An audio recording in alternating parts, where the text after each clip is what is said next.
चुनाव जीतेगा। ठीक है, सत्यवीर जी का रुख कर लेते हैं। सत्यवीर जी, ये क्या चल रहा है? कांग्रेस कह रही है कि हम तो मजबूत हैं, आज आप बिल्कुल सेफ साइड बैठे हुए हैं। गरिमा जी, भारतीय हाँ। जनता पार्टी तो चाहे जनसंघ हो चाहे भारतीय जनता पार्टी का उदय होना हो, एक बहुत ही अनुशासित पार्टी है और मूल्यों और सिद्धांतों पर चलने वाली पार्टी है। हमारे यहाँ भी नाम गए गरिमा जी, कोई हेडलाइन नहीं बनी, ना न्यूज चैनल में बनी, ना प्रिंट मीडिया में बनी कि भारतीय जनता पार्टी की प्रदेश अध्यक्ष ने अलग लिस्ट भेजी है या प्रभारी ने अलग लिस्ट भेजी है, सह प्रभारी ने अलग लिस्ट भेजी है, भारतीय जनता पार्टी के उस नेता ने अलग लिस्ट भेजी है। ये तो कहीं आपको कहीं सुनने को नहीं मिला, ना देखने को मिला। चर्चा तो कांग्रेस के ऊपर ही है। गणेश गोदियाल जी अपनी लिस्ट बना के बैठे हैं, इनके प्रदेश अध्यक्ष करणमेरा जी अपनी लिस्ट बना के बैठे हैं, प्रदेश प्रभारी शैलजा जी अपनी लिस्ट बना के बैठी है, हरीश रावत जी के भी अपनी लिस्ट बना के बैठी है, और हरक सिंह रावत तो तमाम बयान उनके देख ही रहे होंगे आप चर्चाओं में किस प्रकार से घूम रहे हैं। तो कुल मिलाकर यह है कि जिस पार्टी के अंदर अनुशासन नहीं होता है, जिस पार्टी के अंदर कार्यकर्ताओं की पूछ नहीं होती है, अपने आप में नेता बने घूमते हैं, तब ये इस प्रकार की स्थितियां उत्पन्न होती है। और वैसे इनके परिवार का मामला है, मगर जनता ये देखती है क्योंकि राजनीतिक सहपाठी है वो हमारे कांग्रेस अगर देखा जाए, और हम भारतीय जनता पार्टी का आप देख लीजिए अभी कार्यकर्ता किस प्रकार से वहां पर लगा हुआ है, लोगों के साथ लगा हुआ है। हमारे लिए बहुत दुखद था कि जब हमारी पार्टी की विधायिका शैला रानी जी का देवासान होता है, हमारे लिए बहुत बड़ा झटका था कि हमारी एक ऊर्जावान विधायक को हमने खोया। फिर भी हमने आदरणीय मुख्यमंत्री जी ने कहा है कि उस विधानसभा को मैं जब तक विधायक नहीं मिल जाता यहाँ के विधायक के रूप में काम करूंगा। उन्होंने तमाम वो कार्य जो बहुत ही आवश्यक थे उन कार्यों की उन्होंने वहां पे घोषणा भी करी है, और भारतीय जनता पार्टी जो घोषणा करती है उसको धरातल पर उतारती है, और चाहे उसका शिलान्यास हो चाहे उद्घाटन हो, वो भारतीय जनता पार्टी ही करती है जब उसकी घोषणा भी करती है।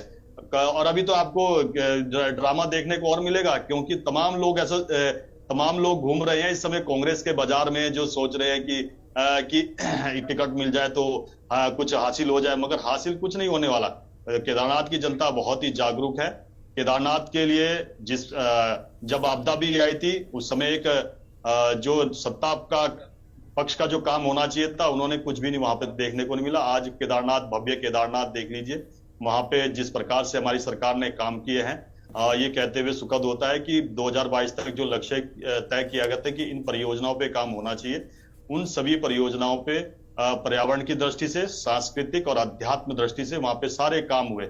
और अभी जो 188 करोड़ की लागत से जो काम भी हो रहे हैं वो बहुत तीव्र गति से हो रहे हैं।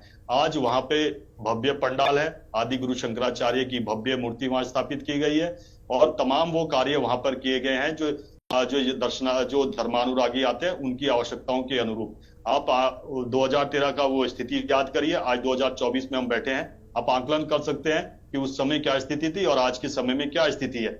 आज वहां पर केदारनाथ में 13 लाख से अधिक धर्मानुरागी वहां पर दर्शन कर चुके। अभी लगभग 20 दिन की यात्रा और भी है।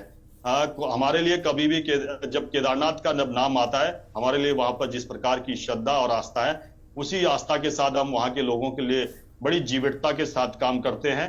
और हमारे यहाँ कोई भी अगर राजनीतिक गतिविधियां होती है वो पार्टी के दायरे में और पार्टी के जो कोरम है उसके अनुसार होती है। कांग्रेस के यहाँ देख लीजिए सिरपुटवल की स्थिति है गरिमा जी, अभी जैसे जैसे ये नामांकन की तारीख आएगी आप देखिए कि किस प्रकार की स्थितियां उत्पन्न होगी।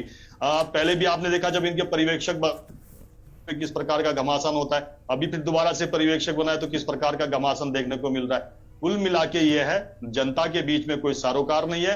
कांग्रेस में केवल एक बात पे आप इस लाइन को कोट कर सकते हैं कि अपने को बड़ा नेता साबित करने की स्थिति अभी केदारनाथ के अंदर है कि कांग्रेस के अंदर कौन बड़ा है, प्रदेश प्रभारी बड़ा है या प्रदेश अध्यक्ष बड़ा है या हरीश रावत बड़े हैं या गणेश गोदियाल बड़े हैं। ये तमाम ये स्थितियां चल रही है। चुनाव पे किसी प्रकार का वहां के लोगों से कोई इनका सरोकार नहीं है। हमने वहां पर जिस प्रकार से यात्रा चल रही है उस यात्रा को भी सुचारू रूप से चलाना, और वहां पर किस प्रकार से राजनीतिक कार्यक्रम करना जिससे कि जो लोग आ रहे हैं उनको किसी प्रकार का व्यवधान उत्पन्न ना हो। इन सभी बातों पे हमारी सरकार आगे भी बढ़ रही है और हमारे कार्यकर्ता भी इससे भी आगे बढ़ रहे हैं। हमने अभी सदस्यता अभियान भी चलाया गरिमा जी, किसी भी प्रकार की आपको एक ऐसी सूचना नहीं मिली होगी कि हमारे सदस्यता अभियान में कि ऐसी अनैतिक कार्य किया होगा या यात्रा को किसी प्रकार से रोकने का काम किया होगा, किसी प्रकार का भी आपको देखने को नहीं मिला।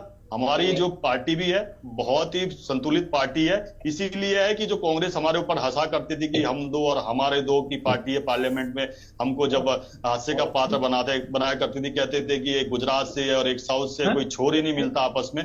मगर छोर ऐसा मिला कि आज भारतीय जनता पार्टी चाहे केंद्र में हो चाहे अन्य राज्यों में, 15 राज्यों से अधिक राज्यों में हमारी सरकार है। केंद्र में 3 बार ऐसी सरकार बनी है जो गैर कांग्रेसी सरकार है, और 3 बार प्रधानमंत्री देने का हमने पूर्ण बहुमत में देने का भी हमने काम किया है। ये हमारी वो आदर्श की नीतियां हैं जो ये स्थापित करती है। और केदारनाथ, मुझे पूर्ण विश्वास है, हमारी पार्टी के कार्यकर्ताओं को पूर्ण विश्वास है, वो एक हमें महाविजय दिलाएंगे और कांग्रेस का जो भ्रम है वो टूटेगा। क्योंकि हरियाणा का चुनाव भी गरिमा जी अभी आपने संपन्न होते हुए देखा, उन्होंने कहा था कि इसकी शुरुआत बद्रीनाथ से और मंगलौर से हुई है। हरियाणा में उसका एक और आपको उदाहरण के तौर पर देखा जाएगा। आपने देखा कि हरियाणा की महान जनता ने इनके जो झूठे वादे थे, छल कपट की जो नीतियां थी, छद्म युद्ध का जो इनका प्रोपोगंडा था, वो तो सारा का सारा वहां ध्वस्त हो गया। ये दिखाता है कि कुछ समय के लिए आप सफलता हासिल कर सकते हो, मगर अगर आपको लंबी सफलता हासिल करनी है तो उसके लिए ग्राउंड पे काम करना होता है। एक उदाहरण के साथ अपनी बात को गरिमा जी खत्म करना चाहूंगा। एक बार सचिन तेंदुलकर की, जिन्हें क्रिकेट का भगवान कहा जाता है, जिनसे कि बहुत नए खिलाड़ी प्रेरणा भी लेते हैं, जब वो जिम्बाब्वे गए थे, उस समय के जिम्बाब्वे के सबसे अच्छे बॉलर हेनरी ओलंगा नए आए थे। उन्होंने सचिन को पहले ही मैच में उनको क्लीन बोल्ड कर दिया वाई पीटली उनने पूरे विश्व में कि सचिन जैसे महान बल्लेबाज को एक नए बॉलर ने क्लीन बोल्ड कर दिया। मगर उसके बाद देखिए कि अगले मैच के बाद किस प्रकार से उनके पूरे कैरियर को सचिन तेंदुलकर ने तबाह कर दिया, क्योंकि उनका बेसिक क्लियर था। और भारतीय जनता पार्टी का भी लोगों के बीच में काम करने का बेसिक क्लियर है। और कांग्रेस का जो बेसिक केवल चुनाव के समय आता है, केवल 15 दिन के लिए थैला उठाते हैं, उसमें भी आपस में इनके जिस प्रकार की सिर्फ फुटबॉल होती है, एक दूसरे को नीचा और ऊंचा दिखाने की कोशिश होती है।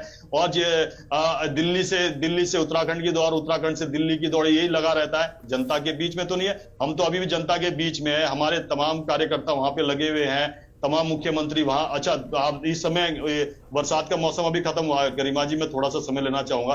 वहां केदारनाथ आपदा आती है, इनकी तथाकथित यात्रा चलती है, उसमें इनको सहयोग ना करते, ये सहयोग वहां पे सहयोग ना करिए, बल्कि जो राहत कैंप थे, जो जहां भंडारे लग रहे थे, उस कैंपों में धावा बोलने का काम किया। वो वीडियो ऑडियो तो आपने चलाया, हमने तो चलाया नहीं कि भाई उनके करण मेहरा को उसमें धावा देने का काम कर रहे थे प्रदेश अध्यक्ष, वहां से उनको किस प्रकार से भगाया गया। हमारी सरकार ने, आदरणीय मुख्यमंत्री को जैसी सूचना होती है, सूर्य की पहली किरण निकलते ही वो वहां पर पहुंचते हैं। और वहां पर पहले से ही हमारी टीमें सारी, जब से यात्रा शुरू हुई, एसडीआरएफ, एनडीआरएफ, डीडीआरएफ, स्थानीय जिला प्रशासन, स्थानीय आपदा प्रशासन पहले से ही काम कर रहा था। इसीलिए यात्रा इतने जल्दी सुचारू रूप से चल पाई और अभी लगातार चल रही है। अभी कल ही मेरे साथीगण वहां से आए कि इतना हुजूम उमड़ रहा है इस समय यात्रा का, ये लगता नहीं है कि आपदा भी आई थी। हमने आपदा के समय भी और यात्रा जब चल रही है इस समय भी जैसे कार्य करना चाहिए, उन कार्यों पे पूरा सरकार कर रही है। इसीलिए ऑल हमारे लिए जो हमने जो रोपवे की व्यवस्था करी हो, उनके लिए व्यवस्था करनी हो या यमुनोत्री के लिए व्यवस्था करनी हो, हमने उनको पहले जब जैसे ही हमारी सरकार आई हमने काम किया। यमुनोत्री का रोपवे तो उदाहरण है। अगर ये राजनीतिक विषय की बात करेंगे, कांग्रेस के प्रवक्ता, यमुनोत्री का रोपवे तो निशंक जी के समय पे स्वीकृत, उसको मंजूरी मिल गई थी। मगर ऐसा सत्ता परिवर्तन होता है कि विधर्मी सरकार आती है, हरीश रावत ने उसको खारिज करने का काम किया। आदरणीय मुख्यमंत्री पुष्कर सिंह धामी जी ने फिर उसकी शुरुआत करी है, उसकी परमिशन ली है। आज सारे कार्य वो उत्तराखंड में हो रहे हैं। जो आवश्यक कार्य है केदारनाथ, उसमें सबसे एक ऐसी विधानसभा है जहां पर सबसे अधिक काम केंद्र सरकार ने, आदरणीय मुख्यमंत्री जी का जो विशेष लगाव केदारनाथ में, इसीलिए वहां पर उन्होंने रात्रि विश्राम किया था। पहले प्रधानमंत्री है जिन्होंने वहां पर बद्रीनाथ का मास्टर प्लान हो चाहे केदारनाथ का मास्टर प्लान हो, वहां पर हमारी सरकार ने लोगों के साथ जुड़ के जिस प्रकार से काम करना चाहिए था वैसे काम कर रही है। आज का केदारपुरी जिस प्रकार से भव्य रूप में अपने आ चुका है, एक भी ऐसी टिप्पणी सुनने को भारतीय जनता पार्टी या हमारे कार्यकाल में देखने को नहीं मिली है कि केदारनाथ में जो पुनर्विकास और पुनर्निर्माण के कार्य हो रहे हैं उसमें किसी प्रकार के भी वहां के स्थानीय लोगों के कारोबार, स्थानीय लोगों के रहन सहन, स्थानीय लोगों की संस्कृति या उनकी धार्मिक आस्था पे ठेस पहुंची हो। जबकि आदि गुरु शंकराचार्य की जो वहां से जो समाधि थी वो 2013 की आपदा में जिस प्रकार से वो विलुप्त हो गई थी, वहां पर फिर आदरणीय प्रधानमंत्री मोदी जी ने वहां पर जो उनकी एक भव्य जो मूर्ति लगाने का काम किया है, वहां पर आकर्षण का केंद्र है। वहां पर जो धर्मानुरागी आते हैं वो एक बार वहां बाबा केदारनाथ के धाम में माथा टेकते हैं, एक बार आदि गुरु शंकराचार्य के वहां पर माथा टेकते हैं। ये हमारे लिए, आदरणीय प्रधानमंत्री मोदी जी के लिए, और जिस प्रकार से वहां पर काम किए हैं, ये वास्तव में दिखाता है कि बोलना और करने में कितना अंतर होता है। भारतीय जनता पार्टी जो बोलती है वो धरातल पर करती है। आज वो तमाम कार्य केदारनाथ में हो रहे हैं जो 2013 में होने चाहिए थे, और वो सारी आवश्यकताओं की पूर्ति हमारी सरकार कर रही है। एक मैं आपको बताना चाहता हूं कि हमारे समय पे कोविड जैसे काल भी आता है, तब भी हमने केदारनाथ की यात्रा को बड़े सुचारू रूप से चलाने का काम किया। हमने उन परिस्थितियों में भी उन सभी मानकों का जो सरकार ने तय किए थे, उन मानकों को तय करते हुए कि 4 धामों की यात्रा बाधित ना हो। उन 4 धामों के लोगों को जिनकी आस्था है वो दर्शन कर चुके, हमने सिलसिलेवार वहां पे भेजने का काम किया। चाहे उस समय केदारनाथ के पुजारी हो, चाहे बद्रीनाथ के उस समय के पुजारी हो, उनको बाई हेलीकॉप्टर वहां से उनके जहां पे साउथ से लाना हो, हमने वो सब काम करिए। हमारे कामों में किसी भी प्रकार का आपको गरिमा जी की विरोधाभास देखने को नहीं मिलेगा। ठीक है सर, आज मैंने पहले ही कह दिया था, आपने